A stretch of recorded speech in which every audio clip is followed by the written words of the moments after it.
Hello दोस्तों, स्वागत है आप सभी का प्रकाशमाला एकेडमी के इस प्लेटफॉर्म पर। तो आप सभी कैसे हैं? आशा करती हूँ कि आप सभी अच्छे हैं और अपने अपने परीक्षा की तैयारी मन लगाकर कर रहे हैं।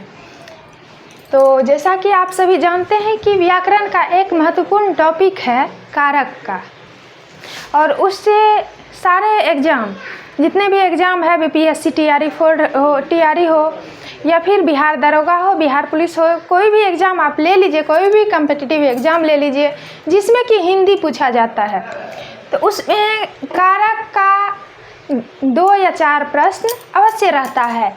तो इसलिए आज हम सभी पढ़ने वाले हैं कारक। और कारक को जो है हम एक एक करके पढ़ेंगे। तो कारक का सबसे पहले हम परिभाषा जानेंगे, उसके बाद जो है हम कारक के प्रकार कितने होते हैं ये सारे पढ़ेंगे। तो चलिए शुरुआत करते हैं। परिभाषा देखते हैं इसका, कारक का किसका? तो कारक का संज्ञा या सर्वनाम के जिस रूप से उसका सीधा संबंध क्रिया के साथ व्यक्त हो। क्या होता है कि संज्ञा या सर्वनाम के जिस रूप से उसका सीधा संबंध क्या हो?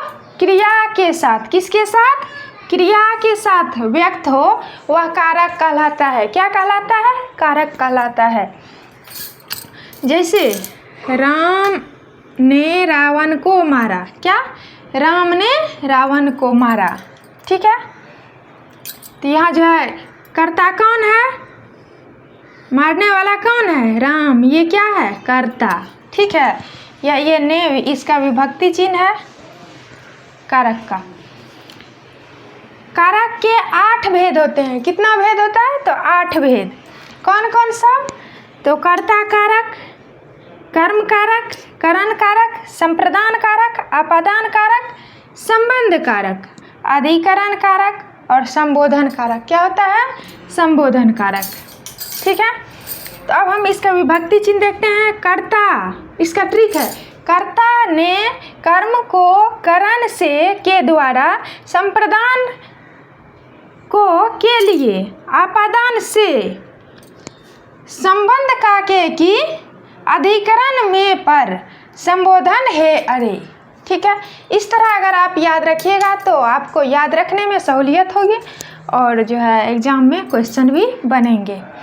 तो कर्ता ने, और इसका विभक्ति चिन्ह क्या होता है? ने भी होता है और शून्य भी। कर्ता कारक का विभक्ति चिन्ह ने और शून्य भी होता है। कर्म को, कर्म का क्या है? को। करण कारक का से के द्वारा, किसके लिए होता है? तो इसका साधन के रूप में होता है। इसका जो से है साधन के रूप में इसमें प्रयोग होता है। संप्रदान कारक को के लिए, इसका क्या है? विभक्ति चिन्ह को और के लिए।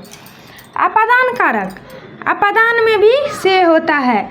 से, यहाँ हम करण में भी से विभक्ति पढ़े और यहाँ देखिए अपादान कारक में भी से विभक्ति होता है। और किसके लिए होता है? तो यहाँ जो से होता है वो अलग होने के लिए होता है, किसी चीज़ का अलगाव के लिए क्या होता है? तो से, अपादान कारक में अलगाव के लिए से विभक्ति का चिन्ह लगता है। और यहाँ करण कारक में से जो है साधन के रूप में प्रयोग किया जाता है। ठीक है, इतना सभी को क्लियर है। संबंध कारक में का के की लगता है, रा रे री लगता है। इसका जो है विभक्ति चिन्ह का के की, संबंध का के की और रा रे री, जहाँ रहेगा क्या होगा? संबंध कारक। अधिकरण कारक में पर, क्या है? इसका में और पर, इसका विभक्ति चिन्ह है। संबोधन कारक में हे, अरे, रे, ये सब क्या है?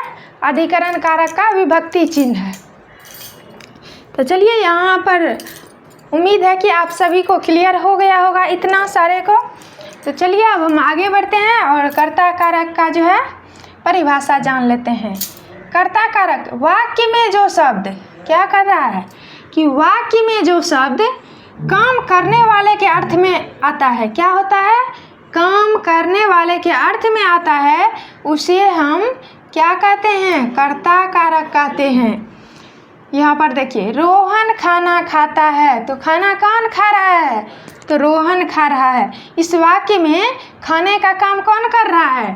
तो रोहन कर रहा है, अतः कर्ता कौन हुआ? रोहन। कर्म कारक, कर्म कारक। वाक्य में क्रिया का फल जिस शब्द पर पड़ता है, क्या होता है कि वाक्य में क्रिया का फल जिस शब्द पर पड़ता है उसे हम क्या कहते हैं? कर्म कारक कहते हैं। क्या कहते हैं? कर्म कारक कहते हैं। ठीक है, इसका उदाहरण देख लीजिए। मैंने राम को बुलाया, यहाँ क्या है? कर्ता ने, कर्म, सॉरी, हाँ ये तो हम कर्म कारक पढ़ रहे हैं, कोई नहीं, हो जाती है थोड़ी सी भूल। मैंने, यहाँ देखिए, मैंने किसको बुलाया? तो राम को यहाँ को विभक्ति चिन्ह आया। क्या आया है?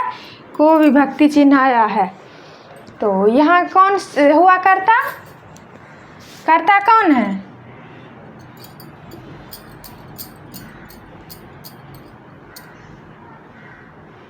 मैंने, हाँ, मैंने,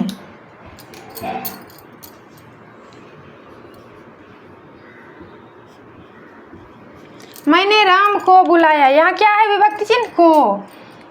लोगों ने चोर को मारा। कौन? लोगों ने किसको? चोर को मारा, चोर को।